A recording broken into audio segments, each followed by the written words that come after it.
Good evening, everyone, and welcome to another night of empowerment before 2026. We are getting down to the wire, but we still have a few things to learn before 25 is over. And one of those things that we've kind of touched on before is shadow work. Now, shadow work isn't always heavy or scary or needing to fix something about yourself. And as I've mentioned in previous videos, it also isn't just working through past traumas. It isn't endlessly digging into pain or fixing the ugly sides of yourself. And if you'd actually like to review some of the things that we've already talked about in shadow work, feel free to check it out up there. But sometimes shadow work is really just recognizing your light has been tucked away for safety reasons. Sometimes building a shadow is your unacknowledged and protected or misunderstood parts about yourself that you chose to tuck away because it didn't feel right or you felt like you're being overly judged. Many shadows are formed just to help us survive in the world we live in, because we do live in, granted, a very enlightened world, but at the same time a very, what's the word I'm looking for lack of a better term at this moment in time, judgy. We live in one where everyone needs to apparently fit in a box, and sometimes you just don't. And building a shadow isn't bad, but it can become unhealthy. And that's one of the things that we're going to be working on today. Because your darkness isn't a flaw, it's a doorway. And how is that a doorway? Well, sometimes that doorway is giving us a space to fit in. And while that isn't always healthy, again, it's not necessarily wrong. Shadows can form when parts of us, like I mentioned, just aren't safe to express.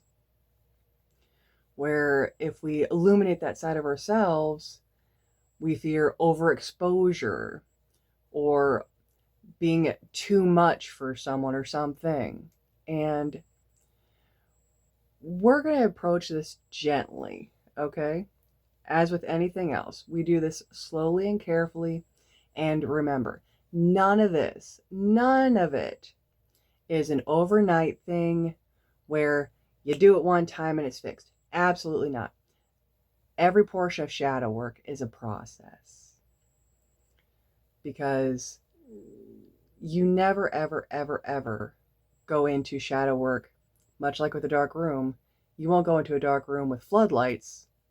You're going to go into it with a lantern or a flashlight. And if there's a closed door, you're going to knock on it. You're not going to just kick it in. It's a gentle, slow process. I want you to take a moment and ask yourself, what have you learned about yourself, specifically, about yourself, that you chose to keep it quiet or small or guarded? Not because it was wrong, absolutely not, but because you were trying to protect yourself.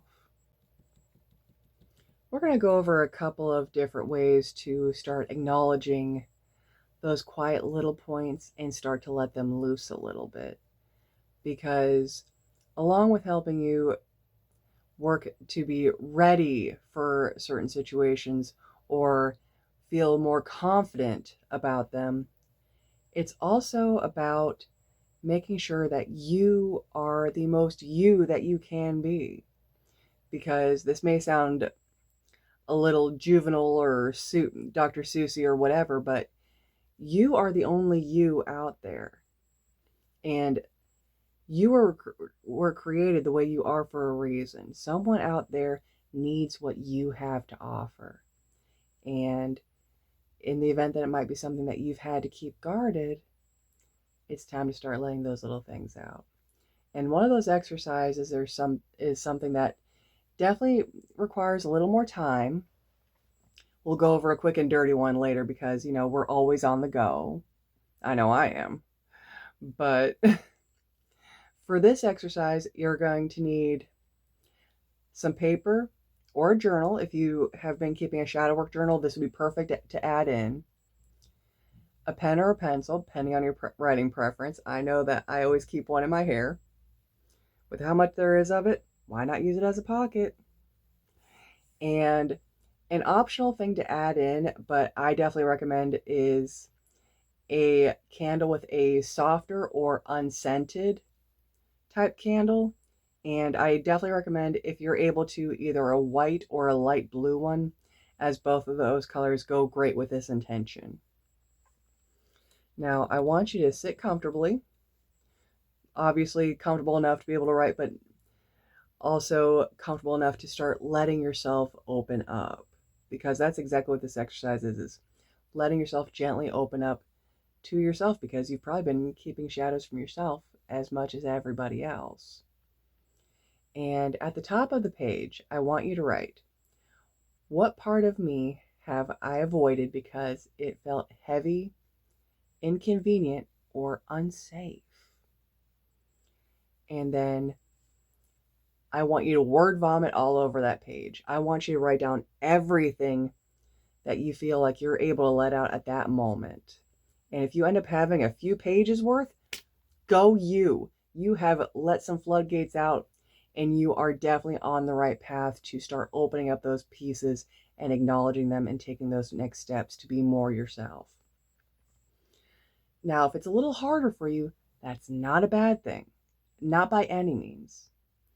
That just means that you need a little more time, and you need to give yourself a more safe space to let yourself be able to see you. And when you're done writing, whether you word vomited or you struggled with the words, when you feel like you've hit a good spot that you're pretty much ready to close that session with yourself, underneath write, why am I trying to keep this hidden? Why am I protecting it? And that can be, again, either a few sentences or a whole page all its own. There's no right or wrong way to do this. That's the best part, is there is no right or wrong way. And at the end, I want you to read everything to yourself. I recommend, if you're able to, read it out loud to yourself, because it will sink in more on what all you've been keeping away from the world and probably from yourself. But when you're done and you've taken care of all of that writing, keep it in a safe space, because your shadow work is never done. And this time next year, you might notice something interesting. You might notice that that shadow portion of yourself is no longer a shadow, or not as much of a shadow. You might realize that you are becoming you. Now, for this next exercise, like I said, this one's more on the go because we live in a very busy world. We have a very busy life. And this is for when you get moments where you are severely, I hate to use this word, but you are triggered into survival mode, or shutdown, or an insane amount of self-criticism, but you don't have time to properly process it and look at it for what it is. When you're able to, as soon as you are able to recognize that you are being triggered into that mindset, I want you to find a nice quiet place, and this can be done in about 5 minutes. I want you to place either your hand on your thigh or on your solar plexus, okay? Now, this works great if you're using your dominant hand. For many of you, that's your right hand. For those of us that are wired backward, lefties. Hello, fellow lefties. But for me, this typically works better if I have it on my solar plexus. And I want you to take one deep breath through your nose. And on the exhale, name the thing that triggered you. And this could be a feeling of shutdown, whether you're starting to give yourself the bad talk, as I like to call it, the self criticism, or even just improper judgment. And then I want you to say, something in me feels unseen. Take a second breath and say out loud or internal, whatever feels most comfortable for you, I will come back to it later. So let's do that again. Self-criticism is something in me feeling unseen.